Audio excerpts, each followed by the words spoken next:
I yell and scream and act like a fool on my live streams is because there's a lot of living masters that you'd be much better well off listening to and practicing with and studying with anybody just to get that nourishment than listening to me because I'm kind of a middle of the way person. You know, what belt? It's like trying to scientifically determine what belt people have. Well, that can be a problem egoically. So we can try to determine what kind of degree of experience people have with authorized traditions, real lineages. And we say, well, wait a minute, Buddhism, spirituality. But you don't say that when it comes to Brazilian Jiu Jitsu with John Gracie or Hey Gracie or whatever. That's Brazilian Jiu Jitsu. That's the authorized school. That's the traditional school. Thousands of people, hundreds of years, etc. So it's kind of the same when it comes to Buddhism or meditation. And I'm certainly not trying to come at Vishrant, but when you bring up somebody like that, you say, okay, all right, you take out all the fluff, all the appearance, all the story, all the presentation, all the teaching style and affect, and you say, okay, buddy, pal, friendo, majabade, webene keshiri amashanaya.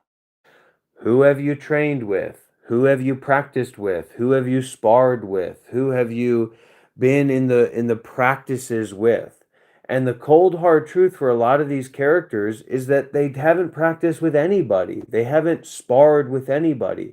So while they may be able to present themselves in a certain way that makes people feel more comfortable, more happy, more peaceful, more spiritual, or whatever, their actual martial skill when it comes to dealing with suffering is very, very shallow. And most oftentimes because they haven't sparred and practiced and experimented with their skills, their abilities are very, very conditional.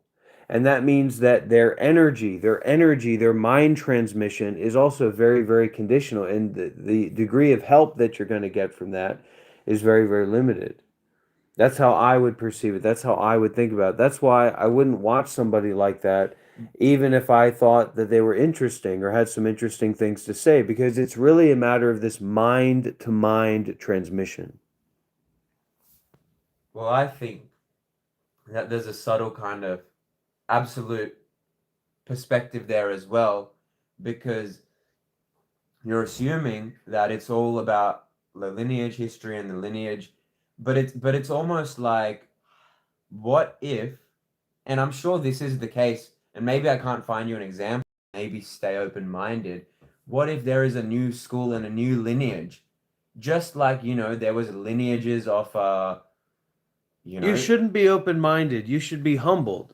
It's just like you say, I want to be spiritual. I want to have a spiritual thoughts about things. Go to a fucking 10-day Vipassana and have your fucking ass ripped out of your face.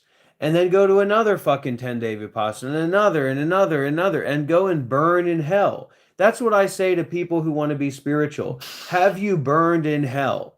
Well, I took psychedelic. It doesn't matter. Have you willfully, with the balance of your mind, gone to hell willingly to face what the self and the ego is like? And so we can wiggle around about absolute truth and the way that things are, but when it comes down to it, what is your lived experience with spirituality, with meditation, with teachers? That's why the people that come into my live streams and try to act like they have an understanding or that their voice has some relevance there about me and my experience, etc., is because they're fucking Looney Tune idiot retards that wouldn't even begin to be able to say, who have you practiced with? Whose teachings do you follow? I've almost never received any question like that. Just like if you're talking to a normal person in the street about Brazilian Jiu Jitsu, they're almost never going to say, who have you practiced with? Who have you sparred with? Who have you trained with? When that's much more fucking important than what you think about it.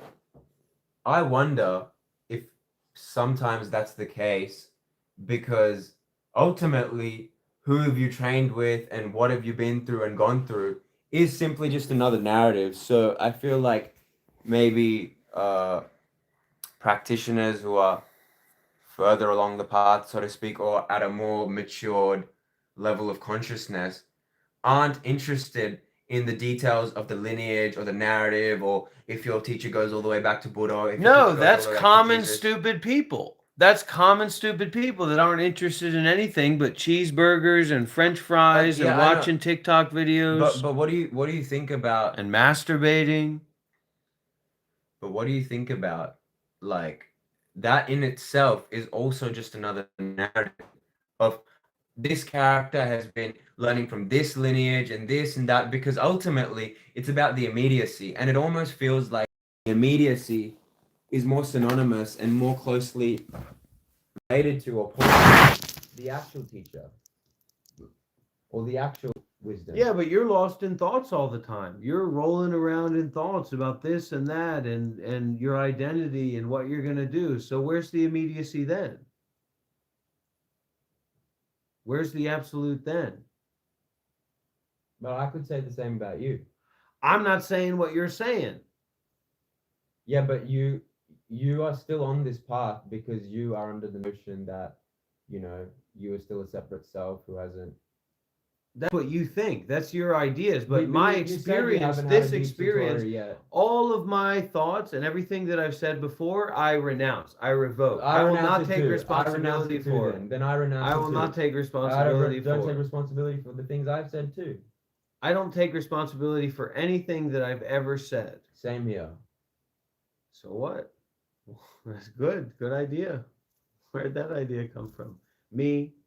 So if you would like to make a donation and support the work of the Monk Life Meditation Institute, we are helping young men like Aditya, who's been going through all kinds of mental health struggles and social struggles. No. I've And renounced all that. he's been I've lost. renounced. If you've No. heard some of our private sessions, he has been lost in the ways that you can't imagine. Hey, no. He's no, a young no. man who I want to. He's a young man who can even be alive. Hey, There's everyone. no way to say for sure because I have been apart. We have been connected.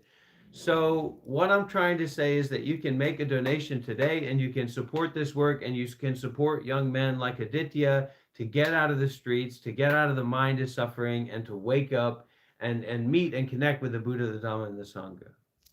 I'm not in the streets. At the present moment, you're in the streets of immediacy, right?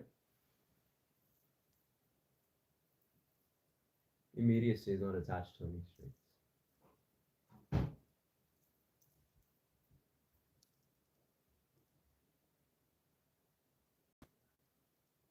So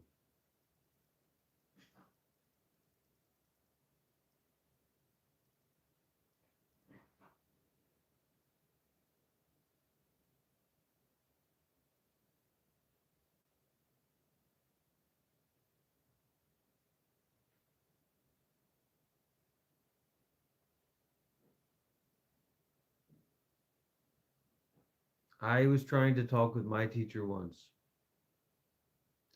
And I talked with him and I wanted him to explain some elements of non-self or enlightenment or whatever. I don't even know what I was asking about. And he said, I could try to explain it to you, but you wouldn't understand because you need more jhana. You need more absorption, you need more samadhi.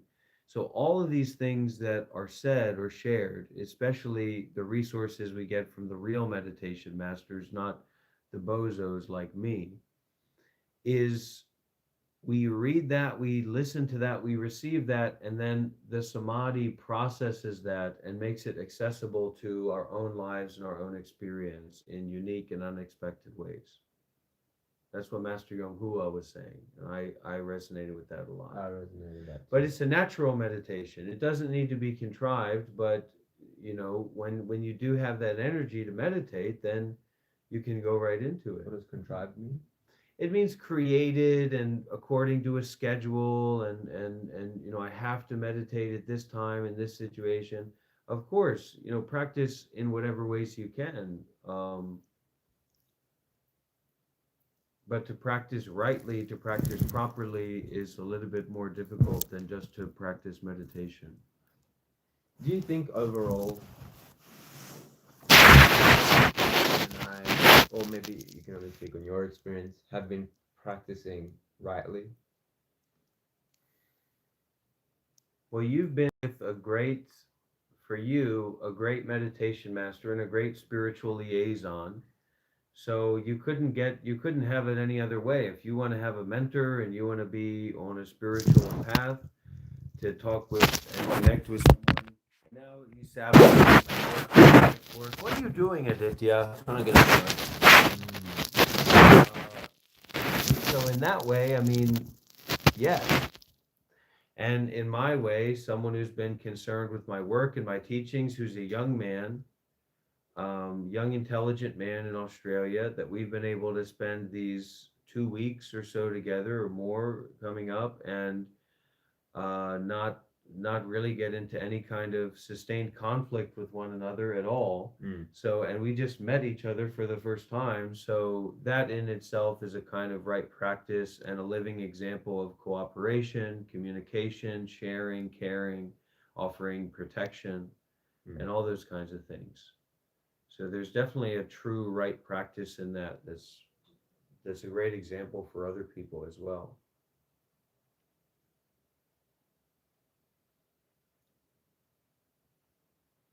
TikTok? This is Facebook.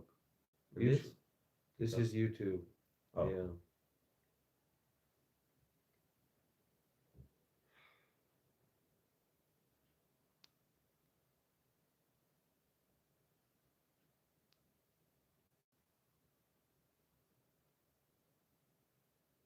It's kind of like mental jujitsu, kind of, but there's an element of the willingness to die being the martial skill itself, Yeah. not the capacity to kill what appears. No, of course. Yeah. That is what jiu-jitsu is too. The willingness to also die because Well, every time that you practice jujitsu with me, that's exactly what you're exercising. Is a okay. willingness No, don't to get die. down. Don't get back into this. Don't get back into this. Let's go You back gotta to let you gotta let go of this stuff, man. me. It's not a big deal. Winning and losing, and now you're talking about, can who can kill who? I mean, that's a tough I'm situation. not talking about who can kill who. When did I bring that up? You brought that up. Well, I'm trying to inform you of the situation. No, but you said I brought it up. You brought it up when you attempted to make me tap out, not knowing that I was saving your life and No, protecting no, your no, life no, at that no, moment. no. In this moment. In this moment, all that I need in this moment, all is just free in this moment. Aditya and me breathing softly free.